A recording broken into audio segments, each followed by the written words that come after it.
రూమ్లో అయితే దుప్పట్లు వేసా ఇదేముంది అన్నారు. ఆల్రెడీ బయట ఉన్న వాళ్ళకి మళ్ళీ దుప్పట్లు వేసాయంటే పార్ట్ టూలోకి అయితే వెళ్ళిపోదాం. ఆ రోజు ఏం జరిగింది ఏంటి దాని తర్వాత చెప్తాను.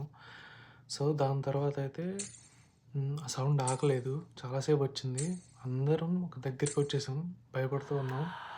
అప్పుడు అయితే మాకు చాలా అంటే ఒక మనిషి దగ్గరగా వచ్చేస్తే ఎలా వస్తుందో అలా వచ్చిందన్నమాట సౌండ్. సో ఏంటబ్బా ఏమైంది అసలు మేమే అంటే ఏమైనా వచ్చిందా ఏంటో అర్థమే కాలేదు అందరికీ ఒక్కసారిగా. సో అప్పుడైతే మాకు క్వశ్చన్ వచ్చింది. రూమ్లో ఒకరు పడుకున్నారు, వాళ్ళు ఇలా చేస్తున్నారేమో స్టోరీని ఒకసారి గట్టిగా పిలుద్దాం అని పిలిచాం ఆ రూమ్లో పడుకున్న వాళ్ళని. నువ్వేనా ఎలా చేస్తుంది, నువ్వేనా ఎలా చేస్తుందని. కానీ వాళ్ళైతే ఏమీ ఉలుకు లేదు పలుకు లేదు, ఏం మాట లేదు ఆపోజిట్ నుంచి. సో అప్పుడు ధైర్యం చేసుకొని లేచాం అనమాట. ఎవరో ఏంటో చూద్దాం ఏం కాదులే అని. కానీ సౌండ్ అయితే వస్తుంది దగ్గరగా.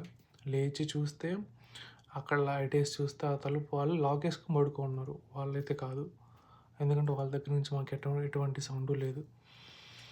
ఇంకా ఏంటబ్బా లైట్ వేసాం, లైట్ వేసినప్పుడు ఏ సౌండ్ లేదు. ఇంకా అప్పుడు సీనియర్స్కి ఫోన్ చేసాం, బ్రో ఇలా వస్తుంది ప్లీజ్ రండి ఒకసారి భయం వేస్తుంది అందరికీ అంటే సీనియర్స్ వచ్చి చూసారనమాట. ఇట్లా జరిగింది బ్రో, ఇట్లా స్టోరీ చెప్పుకుంటూ ఇలా వచ్చిందని చెప్తే వాళ్ళు ఉండి ఏం కాదులే ఎన్ని కామన్ ఇక్కడ అన్నారు. మాకైతే ప్యాక్ అయిపోయింది అసలు.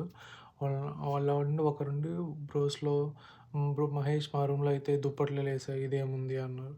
ఆల్రెడీ భయంలో ఉన్న వాళ్ళకి మళ్ళీ దుప్పట్లు వేసాయంటే ఇంకా అసలు నాకైతే ఆ రోజు జరిగిన విషయం అయితే ఇప్పటికీ మర్చిపోలేను.